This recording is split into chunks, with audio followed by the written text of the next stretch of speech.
बिस्मिल्लाहिर्रहमानिर्रहीम। अस्सलाम वालेकुम। हकीकत टीवी साइंस एंड हेल्थ में खुश आमदीद। ये जो शख्स आपकी स्क्रीन पर आ रहे हैं, ये ईरान की नेवी के कमांडर्स हैं, नेवल कमांडर हैं। इन्होंने ये जो बात की है वो बड़ी हैरान कर देने वाली है। इन्होंने कहा है हमारे पास कुछ ऐसे हथियार हैं, मिसाइल का नाम उन्होंने नहीं लिया। उन्होंने कहा है कि अब हम जो इस्तेमाल करेंगे हथियार, मुझे डर है कि हमारे दुश्मनों को हार्ट अटैक ना हो जाए, मुझे डर है वो खौफ से ना मर जाए। उन्होंने कहा है कि अब हमारे पास ऐसी चीज है कि अब हम इसको जल्दी पूरी दुनिया के सामने लाने वाले हैं। और उन्होंने किया क्या कि उन्होंने अपनी कौम को कहा कि आपको घबराने की जरूरत नहीं, हम जो बना चुके हैं अब उसका तसव्वुर भी नहीं कर सकते कि मुझे डर है। उन्होंने कहा कि अगर जरा सा भी इन्होंने कोशिश की ना हमारे करीब आने की, आपको अंदाजा नहीं हम इनके साथ क्या करेंगे। असल में वो ये बात कह रहे हैं कि मुझे डर है, बहुत ज्यादा खौफ है इस बात का कि अगर हमने वो बता दिया और हमने रिवील कर दिया ना तो इनको हार्ट अटैक हो सकता है। यानी ये उन्होंने बड़ी सीरियस गुफ्तगू, एक होता है मजाक में आप कहना कि यार तुझे कोई ऐसी खबर सुना तो सुनकर दिल का दौरा ही ना पड़ जाए, इस तरह की सूरत है। वो दिल का दौरा इन्होंने रियल टाइम में कहा। देखिए, ईरानियों ने अब तक इस जंग में जो कुछ भी सरप्राइज दिया वो हैरान कर देने वाला। अगर वो 60 साल पुराने एक जेट से अमेरिका के फौजी अड्डे उड़ा सकते हैं, जो बाद में अमेरिका ने एडमिट किया, ईरान ने एडमिट किया, कुवैत समेत दीगर, सोचो वो क्या कुछ कर सकते हैं। अब वो इतना बड़ा सरप्राइज देने जा रहे हैं कि इनका नेवल चीफ कहता है कि मुझे उम्मीद है कि ये हार्ट अटैक ना इनको हो जाए।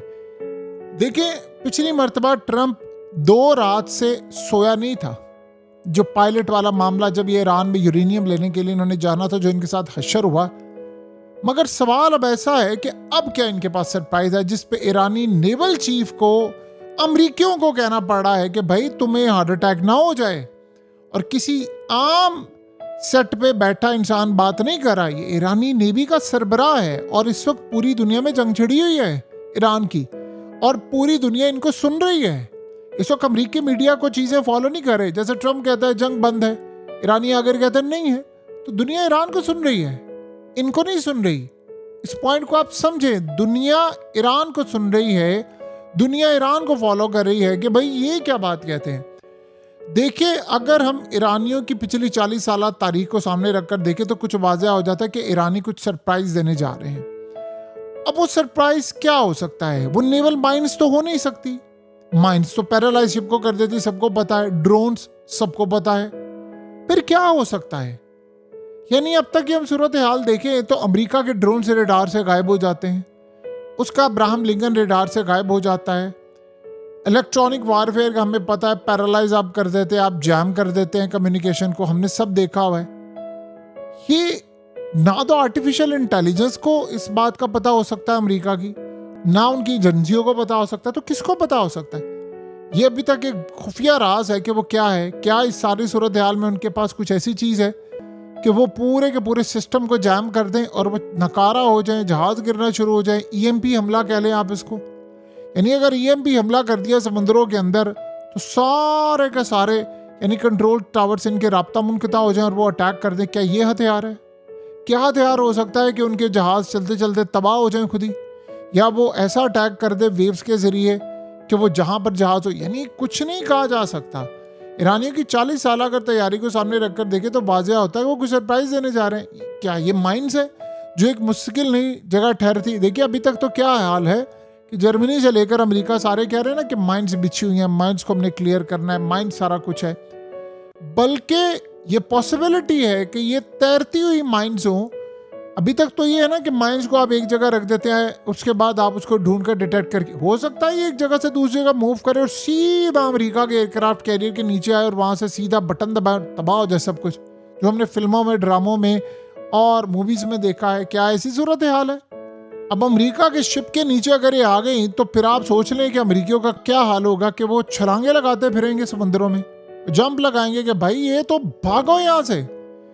ये छोटे रिमोट कंट्रोल ड्रोन्स हो सकते हैं, जो उड़ने वाले कामाकाजी ड्रोन्स की नकल हो सकते हैं, खामोशी से तैरती हुई। क्या ये मछलियां हैं जो मछलियां इनके पास जाएंगी और वो उड़ा देंगी सब कुछ? यानी क्या हो सकता है जो डिटेक्ट ही ना हो पाए? एक बात होता है जो भी है वो डिटेक्ट नहीं होना, क्योंकि अभी तक की सूरत हाल में हमें ये चीज़ नज़र आ रही है। अब उनके पेंदों के साथ चिपकने वाले कुछ ड्रोन हो सकते हैं अमेरिकी जहाज़ों के साथ, या इनकी क्या हो सकता है? क्या यानी इस सूरत हाल में किसी को कुछ नहीं समझ आ पा रही कि ज़ेरे आप क्या हो सकता है, लेकिन जो भी होगा वो बड़ा तबाहकुन होने वाला है, ये तो आप ज़हन में रख लें। तो अमेरिका इस वक्त पूरी तरह शॉक में है, सरप्राइज है कि भाई मेरे साथ जो कुछ हो रहा है, इन्होंने मेरी तबाही करनी है, इन्होंने मेरी बर्बादी करनी है, ये मुकम्मल तौर पर मुझे उड़ाने के लिए जा रहे हैं। और असल में देखिए मसला क्या है, आप एक बात समझे, अमेरिका बेवकूफ़ है उसका सदर, लेकिन वो इतना भी बेवकूफ़ नहीं है जितना दुनिया समझती है। अभी तक उन्होंने समंदरों में ईरान को शिकस्त क्यों नहीं दी? छोड़े शिकस्त को, ईरान से लड़े क्यों नहीं? उसकी वजह क्या है? जो पायलट्स सेलर्स वहाँ से एयरक्राफ्ट कैरियर और वॉरशिप से वापस आते हैं, वो आकर बताते हैं कि भयानक क़यामत खेज मामला हो रहे हैं। यमन के बारे में आपको याद नहीं है उन्होंने क्या कहा था? उन्होंने कहा था वर्ल्ड वार 2 के बाद हमने ऐसी तबाहकुन सूरत हाल नहीं देखी, ये लोग पागल हैं, ये हम पर अटैक करते हैं, मारते ही जाते हैं, मारते ही जाते हैं। समंदरों में अभी तक आपने एक चीज़ गौर की है कि ईरान ने जिस दिन से अटैक शुरू किया बस मार ही रहा है, सुबह शाम रात, यानी इस तरह अटैक हो रहे थे। सुबह उठे अमेरिका के फौजी अड्डे उड़ाए, समंदरों में अटैक हुआ, दोपहर हुए इजराइल पर अटैक हुआ, उसके बाद गल्फ कंट्रीज पर अटैक हुआ, फलाने मुल्क पर, कतर, कुवैत, सऊदी, यानी मुख्तलिफ मुल्कों पर अटैक, फिर शाम को इजराइल पर अटैक, फिर आधी रात को इजराइल पर अटैक, फिर इजराइलियों को सोने नहीं देना, फिर गल्फ को, फिर सुबह उठ। ये 40 साल ला तारीख का उनका कारनामा था जो वो 40 दिन तक करते रहे, और वो कह रहे हैं कि अभी जो हम करेंगे उससे ज्यादा भयानक होगा। तो आप बताइए, देखिए रूस किसी स्टूपिड मुल्क के ऊपर शर्त नहीं लगाता, बेट नहीं लगा कर बैठा होता, चाइना नहीं करेगा। धड़ल्ले से क्यों चाइना ने कल ये काम किया है कि वो शिप जो आ रहा था उसमें अपनी वो नेवल फ्लीट को उन्हें रवाना कर दिया? कुछ तो था ना, तो वो जो था वो समझने वाला पॉइंट है। वो इतनी बेवकूफ़ाना सूरत हाल नहीं हो सकती कि जिसको हम समझ रहे हैं कि नहीं जी ऐसा हो जाएगा वैसा हो जाएगा। हालात बिल्कुल अलग हैं, हालात बिल्कुल डिफरेंट हैं, और ये सिनेरियो इस लेवल पर है कि जहाँ पर बहुत कुछ बदलने वाला है, लड़ाई है, तबाही है, बर्बादी है, बहुत कुछ है जो आपको बदलता हुआ नज़र आ रहा है और नज़र आएगा। बहरहाल अमेरिका के साथ अब क्या होगा? देखिए अमेरिका के साथ जो होगा सो होगा। अमेरिका के जो इत्तेहादी हैं उनके साथ भी बहुत बुरा होने वाला है। समंदरों की लड़ाई बड़ी ख़तरनाक है, ये वाकई ख़तरनाक है, और ये इतनी तबाहकुन है कि अमेरिका इस लड़ाई के अंदर गर्क हो जाएगा, लेकिन वो यहाँ से निकल नहीं पाएगा। सो अब कुल मिलाकर अगर हम इस सूरत हाल का जायज़ा लें तो हमें एक बात समझ आती है कि अमेरिका इस पूरी की पूरी लड़ाई में, इस सारे मामले में, इन हालातों में जिस लेवल पर जाकर वो लड़ाई कर रहा है वो आज से पहले हमने कभी भी नहीं देखी।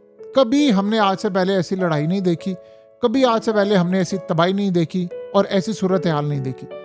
लेट्स सी अब आने वाले वक्त में क्या होता है, हालात किस जानिब जाते हैं। अमेरिका के लिए सबसे बड़ा चैलेंज क्या बना हुआ है? अमेरिका के लिए अब तक का सबसे बड़ा चैलेंज ये बना हुआ है कि उसकी नेवी ऑलरेडी ईरान के हवाले से उसको गलत इंफॉर्मेशन दे रही है। टोटली जिसे कहते हैं ना, गलत इंफॉर्मेशन देना, ऐसे इंफॉर्मेशन देना जिसका ना कोई सर हो ना कोई पैर हो। ये इंफॉर्मेशन वो अब तक इनको पहुंचा रहे हैं। किस लेवल पर जाकर वो पहुंचा रहे हैं, क्या सूरत हाल है, ये आप अच्छी तरह समझते हैं। लेकिन अमेरिका को एक बात बड़ी अच्छी तरह समझ आ गई है कि हमें अगर इस लड़ाई में जीतना है और अगर कूदना है और आगे बढ़ना है तो हमें फिर कुछ डिफरेंट करना पड़ेगा, और डिफरेंट करने के लिए अब उनके पास कोई रास्ता नहीं है। देखिए रूस ने कल, पुतिन ने जो बात की है ना ट्रम्प को, उसने कहा है ना कि आप लड़ाई ना करें। अब एक भी अटैक हुआ, एक तो उसने कहा कि मैं काबिल कबूल नहीं होगा मुझे, यानी मैं किसी सूरत इस अटैक को बर्दाश्त नहीं करूंगा, एक चीज़। नंबर 2 उसने एक और बात की है, उसने कहा कि अगर अटैक होता है तो फिर अमेरिका और इसराइल के लिए बड़ी तबाही होगी।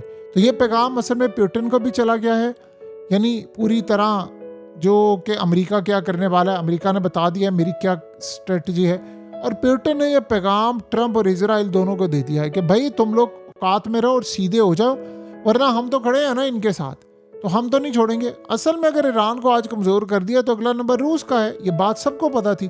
तो देख लें, आपको मानना पड़ेगा कि रूस ने और चाइना ने इस दफ़ा ईरान का खुलकर साथ दिया है, और साथ ऐसे दिया है कि पता ही नहीं किसी को, पता सबको है लेकिन बोल कोई नहीं रहा।